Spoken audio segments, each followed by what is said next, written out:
Potter's Journal. It is August. No, it is September 2022, but we're going to take a look back to an August kiln opening. An August kiln opening where I did a couple of big bowls. I did 20 of these early in the year. I lost one or two to the bisque. I've already lost one to the glaze. I don't want to lose any more. I had the glaze too thick on one. It stuck to the shelf. I washed it off.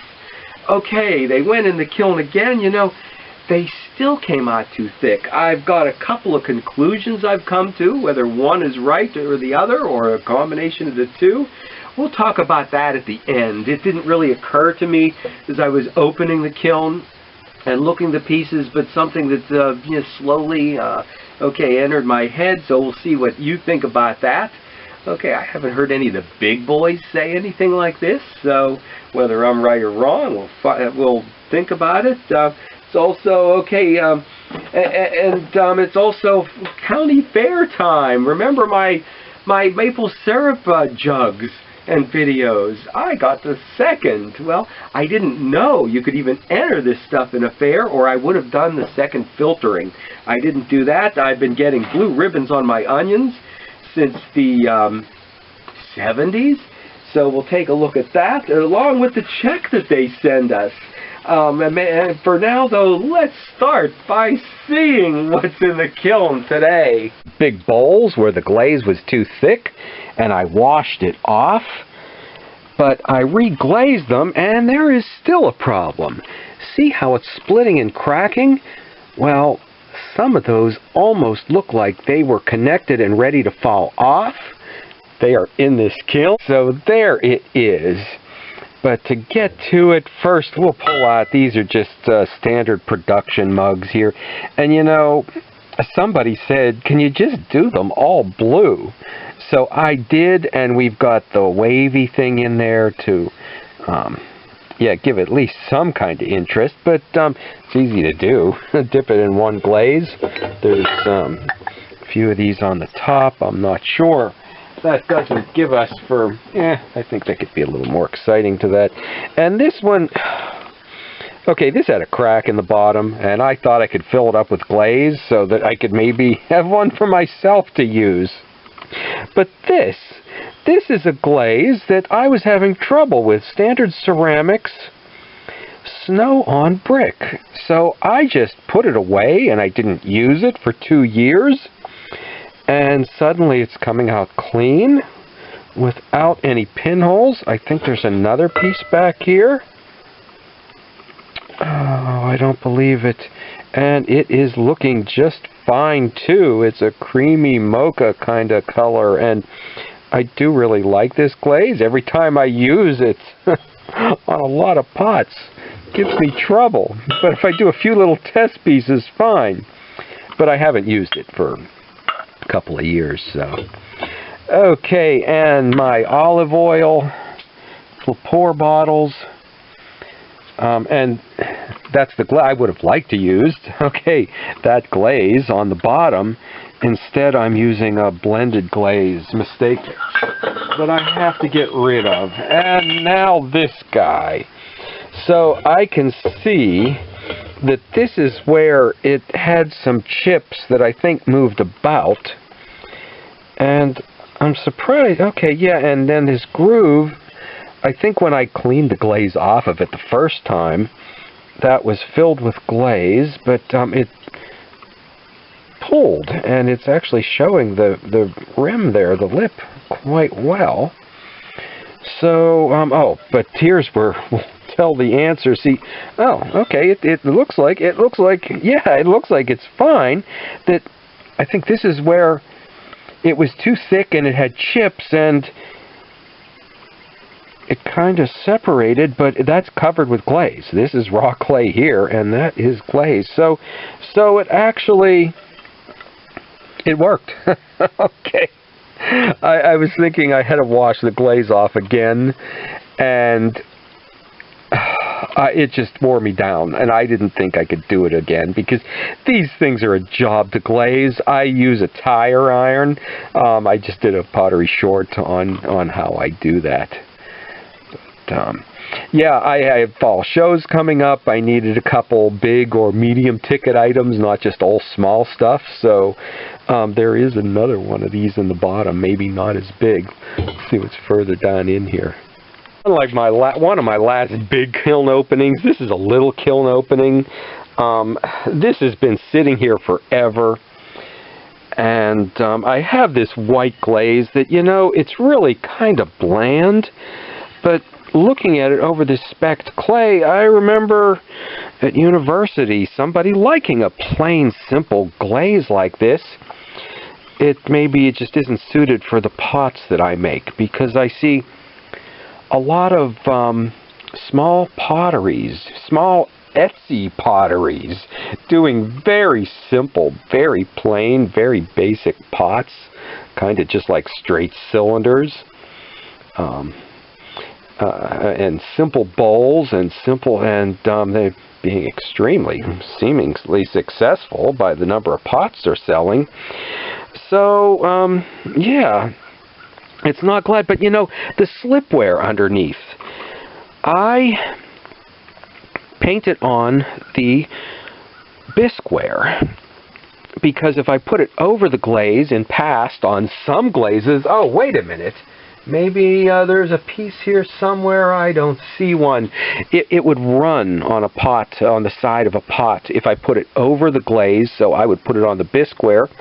But on this glaze, it is not showing up through the glaze. So that's why I know people like to see me do the brushwork. That's why I'm not doing it. And I was thinking I should speed this up, but after that, these are just little, well, very nice little. It's a design and a technique. Black slip. This is, specked clay this time. And a black slip. It's actually Standard Ceramics black clay that I've thinned down as a slip. And then they're combed through here and here.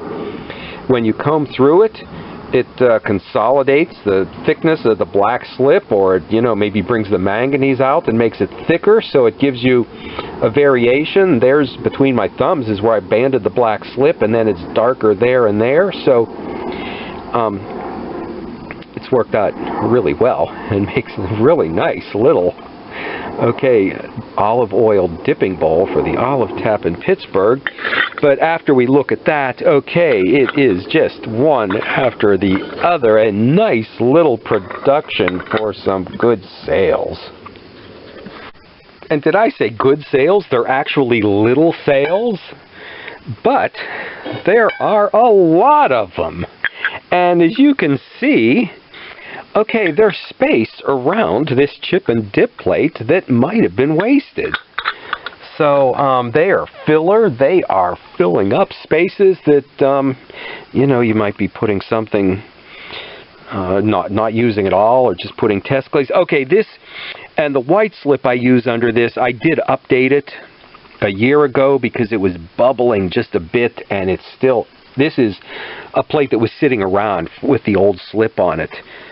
And I was hoping over the sea mist it wouldn't bubble. It is a little bit, it's a little bit rough, so what I'll do with these, I don't know. I'm not recommending them for food, but you know, the salsa, but you know, it might be all right for the chips.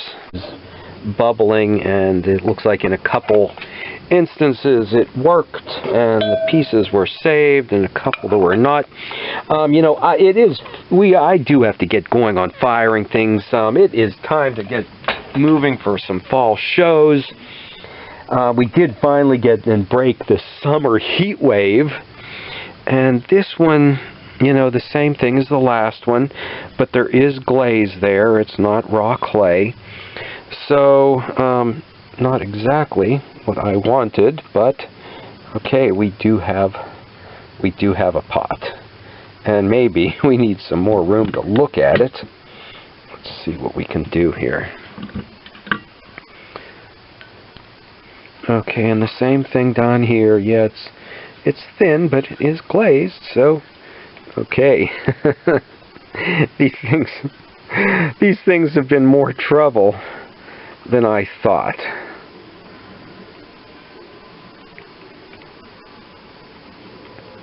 okay, but we did save the big bowls.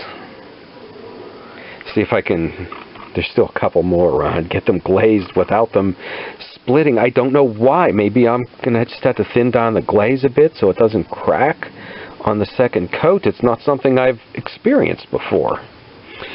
Because it's the glaze isn't too thick. Well, maybe it is. Okay. My conclusions. Now let's take that down a step back. No, not that either. I'm going to say observations. Observations, okay? So the glaze, again, after washing it off, 3 of these, thinning it down, reglazing them, it still came out too thick. But I've also know from the same bucket, every time, and this time, and every time I do the little shots, not enough glaze, not thick enough. And then a medium-sized piece somewhere in the middle of thickness. These were all mixed to the same. Okay, we used the hydrometer, same specific value, although I didn't measure it because I've come to the conclusion before this isn't only going to do the job.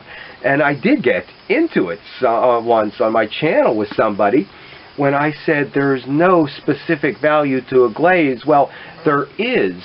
There's actually many, and I don't think people are paying attention to John Britt when he says you first need to find, and maybe doesn't make a big enough point to this, that when you find the glaze is working right for you, that is when you measure it. But, okay, how do you explain this? It came out too thick, just right, and not thick enough. And don't say anything about I didn't mix the glaze. I've done this before. I'm constantly mixing the glazes, especially if you have before something I had trouble with last time. Okay, my 2 observations, and is this an observation or not? My 2 ideas here is, okay, very small, very thin. It's like a small sponge. Not going to soak up and absorb a lot of glaze. I'm not going to pick up the big one, but I will the sponge. Okay, big, thick, heavy pot. Going to soak in a lot of glaze. Okay, so there's one thought on it, but you know, this is not a how-to channel, and some of those big ones who actually are explaining glazes, I listened to a couple of them this week. They didn't cover anything like this. The other observation is, oh, I should have 2 pie plates here. Okay, so we've got a big pie and a small pie, and we put them in the oven. The big one is going to take longer to cook than the small one. Well, we had the big pot and the small pot in the kiln the same amount of time, same temperature, same everything. So one may have cooked differently. One may have, the small one maybe absorbed more heat than the big one that closed up the spaces between it that are going to soak up the glaze. So I think 2 valid ideas that may change the way a glaze takes up. And yeah, back to getting into it with somebody about this once. If, you know, the pots are fired to a different temperature, the bisque in a different kiln, they're going to soak up more or less glaze. I've been out here glazing in the winter when it's below freezing, and you can't dip them again because they don't dry out. And even if they dry out, you don't realize they haven't completely dried out. So, yeah, good bit to, okay, you know, I think we're going to get into this in another video because I did another kiln opening this week that we'll get into. So we'll hear about this again. Let's talk about this. I got checked from the Findlay Fair. All right, and you know what? I did so well there. It didn't fit on one, but they had to send me 2. Let's see what happened at the fair this week. Oh, and first, like, okay, please, and if you're still watching at this point, subscribe, okay? And since I'm the horticulturalist, I ordered all the horticultural branches, but I put them all in a single vase now that the show is over. But for a broadleaf evergreen, I put the Leucothea, and for the deciduous tree, I've got here the ginkgo. For evergreen, I put in the Abies coreana, the Korean fir. It has a white back side to it, if we can get that, see the back side of it. I didn't get a prize on my Oh, butterfly bush. This is 2 weeks back, so these are dead now. But there were people entered giant hydrangeas. And some people don't know how to make the entries. That although it's a horticultural entry, you have to pick beautiful branches and put them in there like its arrangement. Dead now is the purple smoke bush. And the other thing in here was the fig, but it had some funny spots on it and did get a second. So the juror did a good job. On art, pottery, there was only one category. I didn't know what to put in. I wanted to put in a sgraffito or the wavy bowl, but I thought, you know, this is a fair. They're going to like the face jugs the best. And then one more, I don't do floral arrangement, but since it is a Christmas tree farm, okay, I did do the Christmas, and well, it's dead now, the Lakathawa gold. I found something with red berries in the summer and the pine greens. I'm surprised how well I did with the peppers and the garlic and the peppers again. I should have taken my green beans too. People don't know, and this is why I've been getting prizes for my onions since the 70s, that you need to pick. Large, yes, not over mature. On some things, though, over mature like an onion wouldn't matter, but all the same size and completely free of blemishes. This one surprised me. I never thought I'd be able to enter my maple syrup in a show, in a county fair. So I never did the second filtering, but maybe they didn't notice that down there, or they might have given me the third or no place at all. Never expected the first time I canned stuff in my life, my dilly beans would get a first. And my green tomato chutney. So we got another fair coming up. Okay, let's see, and we got what? $70-some check from this.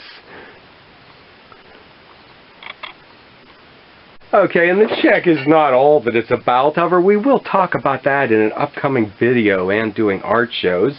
But I caught up with the other maple syrup people. I continued my streak since the 70s on the onions. Really a surprise with this. Caught up with some friends and neighbors who you catch up with once a year or maybe haven't seen in a long time. And the weaver, okay, likes to do this too. Okay, stop back next week and see if I could do a sweep of the Hookstown Fair. And pottery too, let's not forget, this gives me an idea. Let's see what's going on in the studio next week. Stop back for that.